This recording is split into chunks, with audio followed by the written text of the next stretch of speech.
안녕하세요. 저는 20대 후반 남자입니다. 가족들도 아무도 모르는 이야기인데 이렇게 사연을 통해서 제 마음의 짐이라도 덜어보고자 한번 남겨보려고 합니다. 저에게는 친형같이 가깝게 지내던 친척형이 한 명 있습니다.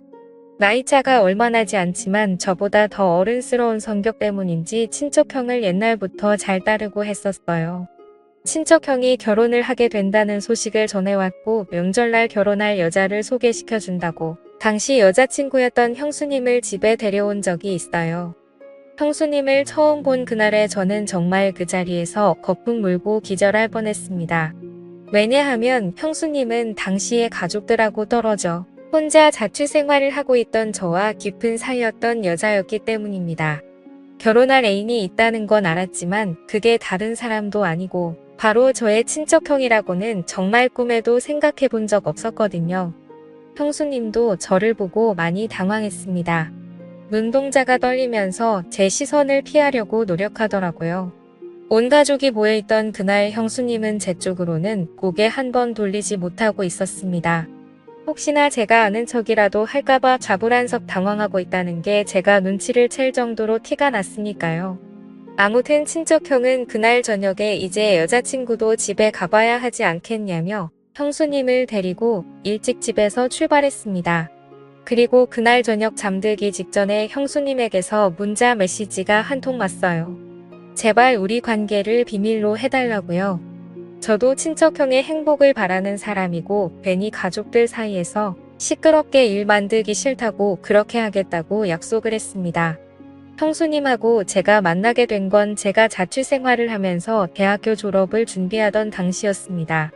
원래는 타지에서 고생하는데 집이라도 좀 괜찮은 곳에서 사는 게 좋지 않겠냐고 해서 부모님이 조금 지원을 해주셔서 투어룸 빌라를 월세로 빌려서 살고 있었는데 졸업반이 되니까 공부한다고 어디 놀러 다니기도 뭐하더라고요. 일단 졸업부터 하고 나서 신나게 놀 생각이었는데 대학교를 졸업해버리면 부모님 지원도 끊어질 것 같아서 부모님 몰래 살던 투룸 빌라를 떠나 작은 원룸촌으로 이사를 했습니다. 월세가 차이가 있기 때문에 그 돈을 모아서 졸업 후에 놀러 다닐 때 쓸 계획이었어요.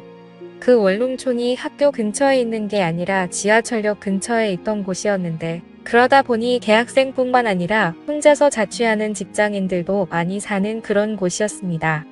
아무튼 그쪽으로 이사해서 지내고 있었는데 학교에서 졸업과제 준비한다고 늦게까지 남아있다가 새벽이 다 되어가는 시간쯤에 귀가를 한 적이 있었는데 제 방으로 올라오는 계단 구석에서 만취해서 정신 못 차리고 있는 여자가 한 명 있었어요. 계단이 층에서 층으로 올라갈 때 한 번 꺾이는 부분이 있잖아요.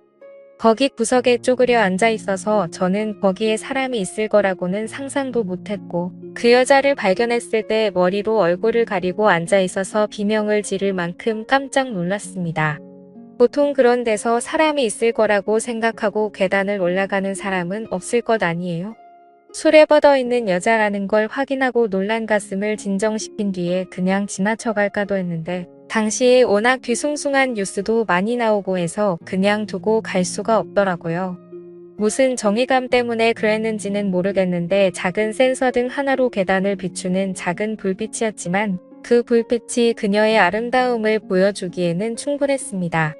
뇌리에 강하게 기억될 만큼 아름다운 그녀의 외모 때문에 저도 모르게 그녀를 흔들어 깨워보려고 했습니다.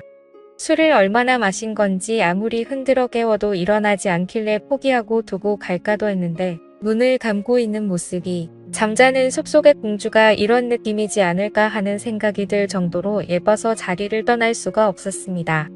다행히 얼마 안 있어서 그녀가 깨어났어요.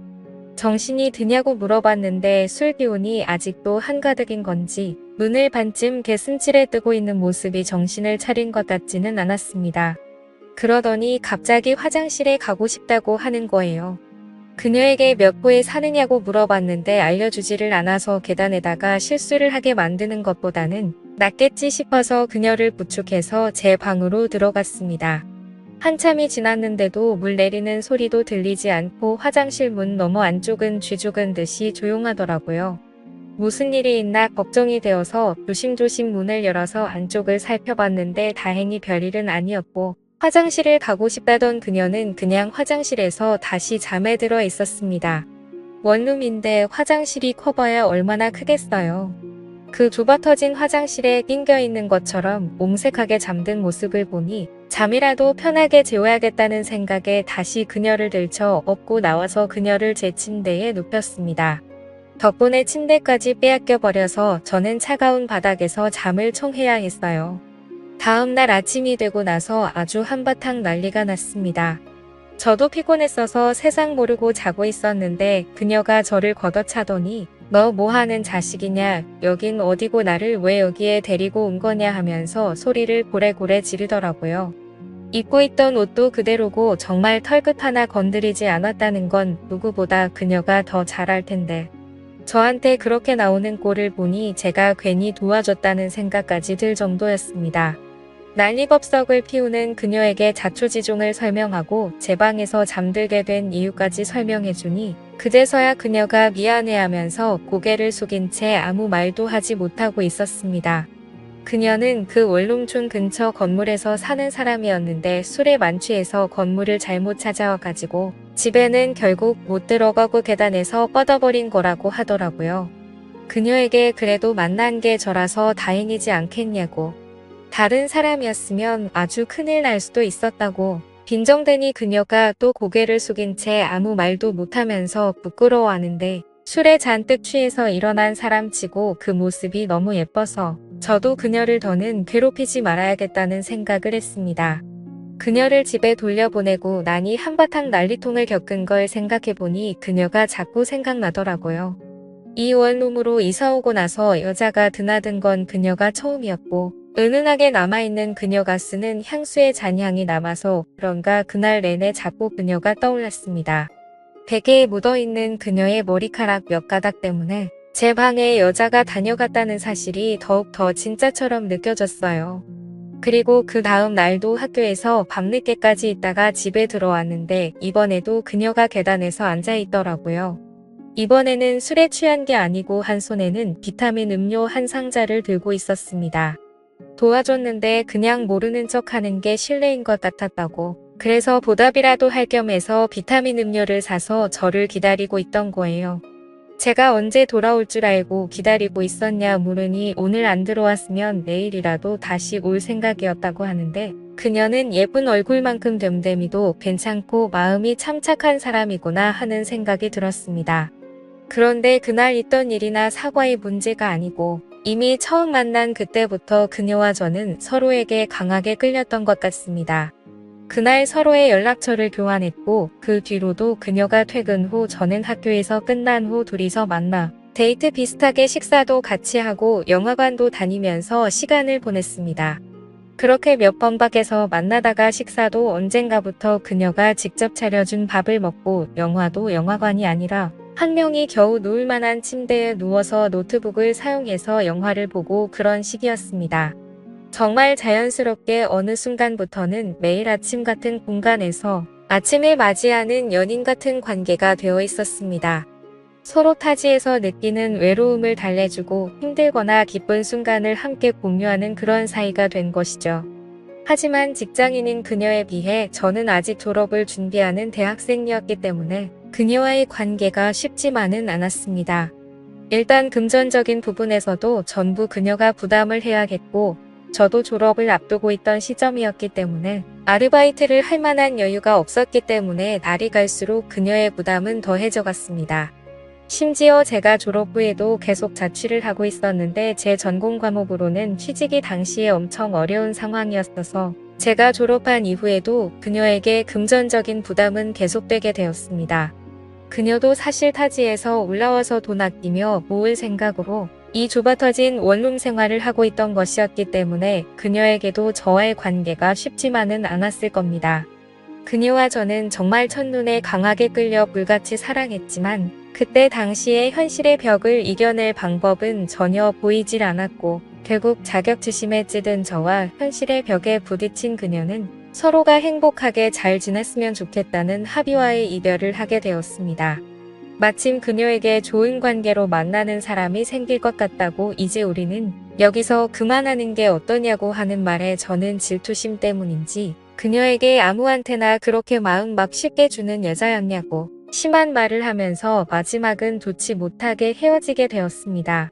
그래도 같은 원룸촌에 살아서 그런지 마주치기 싫어도 마주치는 날이 생기더라고요. 밤늦게 집에 들어가는데 그녀가 어떤 남자와 나란히 서서 걸어가는 모습을 보고 저도 그녀를 놓아주기로 생각했고 이 원룸촌에서 지내는 것보다 본가로 돌아가는 게 낫지 않겠냐 하는 생각이 들어 원룸 생활도 정리하고 고향으로 돌아왔습니다. 그리고 그때 그녀와 같이 걷고 있던 그 남자가 제 친척형이었다는 사실은 당연히 알 턱이 없었죠. 그녀와 다시 만났을 때 그녀는 제가 친형처럼 따르는 친척형의 아내가 되는 저에게는 형수님이 될 사람이 되어 있었어요. 오랜만에 만난 그녀는 예전보다 훨씬 아름다웠습니다. 제가 좋아했던 긴 머리 집중할 때 개슴츠레 뜨는 눈. 여전히 그녀는 그녀였습니다. 친척형과의 결혼식장에서 세상에서 가장 아름다운 그녀를 눈앞에 마주했을 때 그때부터 저는 가족 모임에 일절 참석하지 않게 되었습니다. 형수님이 된 그녀를 마주칠 용기가 나질 않았기 때문입니다. 그렇게 몇 년의 시간이 흐른 뒤 저도 결국 원하던 직장에 취직하게 되었고 다시 원룸 생활을 시작하게 되었습니다. 그리고 그녀를 처음 만난 그때처럼 형수님을 제가 사는 원룸 계단 앞에서 다시 만나게 되었습니다. 그때처럼 술에 취한 채 형수님은 제가 혼자 살던 그 집 앞에서 저를 기다리고 있더군요. 형수님이 저를 찾아온 이유가 궁금했지만 저는 아직도 질투심에 사로잡혀 있었습니다. 가정이 있으신 분이 여기까지는 웬일이냐며 빈정되고 그녀를 무시했죠. 형수님은 제 말이 끝나자마자 눈물을 글썽이면서 자기한테 이러지 말라고 울기 시작하더라고요. 형수님은 저와 그렇게 헤어지고 나서 저를 잊은 적이 없다고. 이제 와서 생각해보니 제 친척형에게 끌린 것도 어딘가 묘하게 저와 닮아있는 모습 때문이었던 것 같다고 말하며 결혼 전부터 결혼 후에도 저를 잊은 적이 없다고 하더라고요. 친척형이 제 대신이 될 거라 믿었지만 제 친척형은 친척형일 뿐 제가 아닌 걸 알았다고요. 저는 형수님에게 나도 형수님도 그대로지만 가장 크게 달라진 게 있지 않느냐. 이러면 안 되는 거 우리 서로 알고 있는데 이러지 말자고 한마디 했어요. 친척형이 알면 안 되지 않냐고 물으니 친척형이 현재 출장 중이라는 소식을 말해왔고 형수님도 저를 용기 내서 찾아온 거라고 말하더라고요. 그 말을 들으니 저도 더 이상 참을 수가 없었고 사고를 치고야 말았습니다. 그날 이후로 저희는 몰래 만나고 있는 중입니다. 친척형의 업무 특성상 출장이 잦기 때문에 형수님은 형님이 출장 갈 때마다 길어도 2달에 한 번씩은 저희 집에서 머무르면서 연인처럼 시간을 보내고 있는 거죠. 언제까지 이런 만남을 이어갈 수 있을 거라는 생각은 들지 않아요. 어디에도 말할 수 없는 사이란 것도 알고 있고요. 하지만 시간이 허락하는 한 상황이 허락하는 한 오랫동안 저를 마음에 품어온 그녀와 그녀를 오랫동안 마음속에 품어온 제가 서로의 마음을 확인하는 이 관계를 유지할 생각입니다. 언제가 될지는 모르지만 나중에는 가족들에게도 이 사실을 알려야 할 시간이 올 수도 있지 않을까 걱정도 되네요. 지금까지 제 사연을 읽어주셔서 감사합니다.